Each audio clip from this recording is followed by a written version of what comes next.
Hartutako konpromisuak eta aurreikusitako epeak betetzen ari direla nabarmendu dute Fagor Etxetresnak taldearen jabe berriko katako arduradunek. Garagarza va a entrar en actividad, como decían, para final de este mes. 10 hilabeteko etenaren ondoren, hilaren amaiererako lanian hasiko dira berriro Garagartza eta Eskoriatzako lantegietan.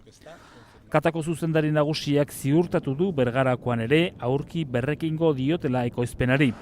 Fagor Etxetresnak taldeak dagoeneko 60 langile hartu ditu. El nuevo contingente lo vamos a incorporar cuando se activen las actividades industriales a final de mes. Edo nola ere, behargin kopuru garrantzitsua urriaren amaieran kontratatuko du. Eskualdaketa ofiziala datorren astean sinatuko da eta orduan jarriko da abian jarduera hasteko atzera kontaketa. Garagartzako lantegian etxetresna txikiak ekoitziko dira eta Eskoriatzakoan egosketa atala jarriko da martxan. Bietan, Fagor, Edesa eta Kata markako produktuak egingo dira. Basauriko Edesa lantegiari dagokionez berririk ez. Kata aztertzen ari da ekoizpenaren zein atal izan daitekeen bideragarria eta hala izatekotan non ekoitzi.